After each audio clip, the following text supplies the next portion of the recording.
In this video, I will be discussing the pros and cons of freelancing in 2023. Now, the history of freelancing is more interesting than you might think.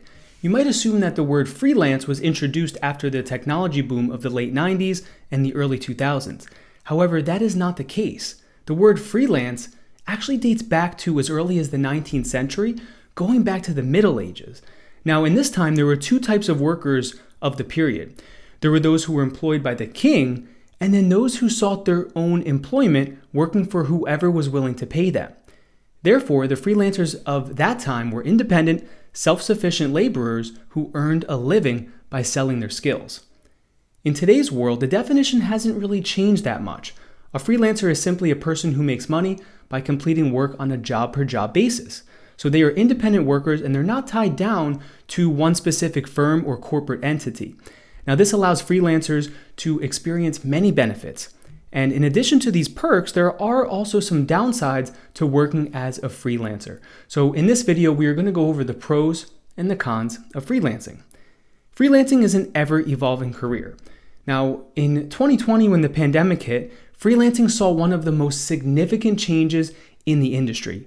Suddenly, the world was on lockdown and everything was put on pause. Now, this was a time that raised a lot of uncertainty, as some employees were let go from their positions and some would never return to the job that they worked in the first place. More and more people began to lean on freelancing as an opportunity to earn more income. And according to a report from Upwork, the 59 million Americans who freelanced in 2020 now generate an astonishing 1.2 trillion in annual revenue. And that's an increase of 22% since 2019. So the freelancers that were able to do this, that was because of their drastic differences between the freelancing industry and traditional employment. And one of the most apparent benefits of freelancing is that the work can be completed from anywhere in the world. So there is no corporate building or office cubicle that you are tied down to as a freelancer. Freelancing jobs are done remotely, meaning a person can work from the comfort of their own home or wherever they want to travel to in the world. In addition, a freelancer has the freedom to pick the type of projects that they work on and the kind of clients that they want to work with. This is something that allows freelancers to really act in accordance with their personal values and handpick specific jobs that they are truly interested in and passionate about. And this in turn obviously comes with better work. When you're interested and you're passionate, you're going to do better work.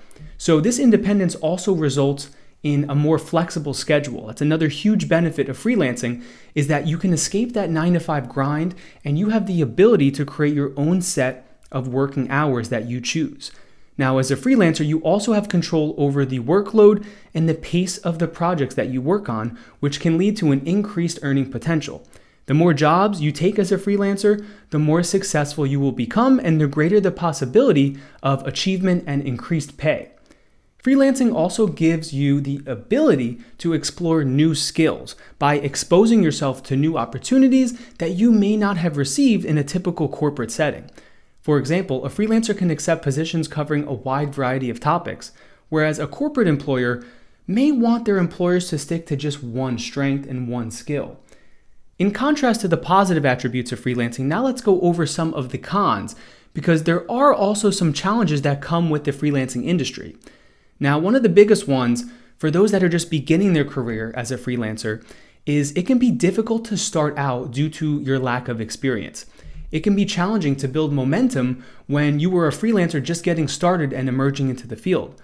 Now, there can also be a lot of uncertainty during this time.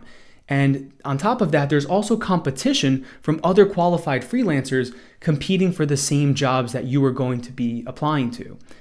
Then there's the struggle to find the balance between work and home life. With the opportunity to apply and work on as many jobs as you want to as a freelancer, it's up to you to set your own hours, and sometimes it gets difficult, where to draw the line between overworking and not working enough. Now, this issue can be further complicated by the management of finances, because a freelancer must keep track of their earnings and determine how much they have to earn in order to support themselves. It's a big responsibility, but it is one of the trade-offs for those looking to get into freelancing as a career. Now, if you are interested in starting to freelance, there are a few steps to follow when you're just getting started and you're brand new in the field. Now, the first step, in my opinion, is to create an account on the freelancing platform called Upwork. Upwork is a place where freelancers find jobs and they are able to send proposals and they are then hired by clients to work on those jobs. Companies are beginning to use freelancers and remote talent more and more to supplement their workforce. Now, this is great news for the freelancing industry and those looking to grow their own influence in their field, because platforms like Upwork make it easy for freelancers to meet clients and get hired. And that opens the door to more opportunities for everyone involved on the client side and the freelancing side. Now, the top freelancing takeaway you should remember from this video is that freelancing is a vast industry with a lot to offer. And it's common to have a lot of questions at the beginning of your freelance journey. I know I did. I didn't know exactly what I was doing. And that is why I actually created a freelancing course called The Complete Guide to Freelancing in 2023, Zero to Mastery. And this course comes in handy because I put all of my teachings becoming a profitable freelancer business coach into this course. And the course is extremely helpful for those that want a step-by-step process to build a true profitable freelance business from scratch and not just jump from one job to another, but create a clear and concise stream of recurring revenue. Now, my goal is to give freelancers the confidence to take risks and the personal strength needed to create freedom in all areas of your life.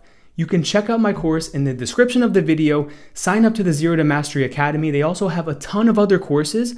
And the thing I really like about Zero to Mastery is that when you get the monthly or the yearly or the lifetime subscription, you have access to all the courses on the platform for that one price. So it's a great way as a freelancer to not only take my course, but to also brush up on your other skill set. And that can help you not only become a better freelancer, but be more available to a wide array of jobs based on the different skills that you learn. So I hope this was a helpful video going over the pros and cons of freelancing in 2023. If you have any comments or questions, please leave them down below. Hit the like button on this video, subscribe to my channel for more to come, and I'll see you in the next video.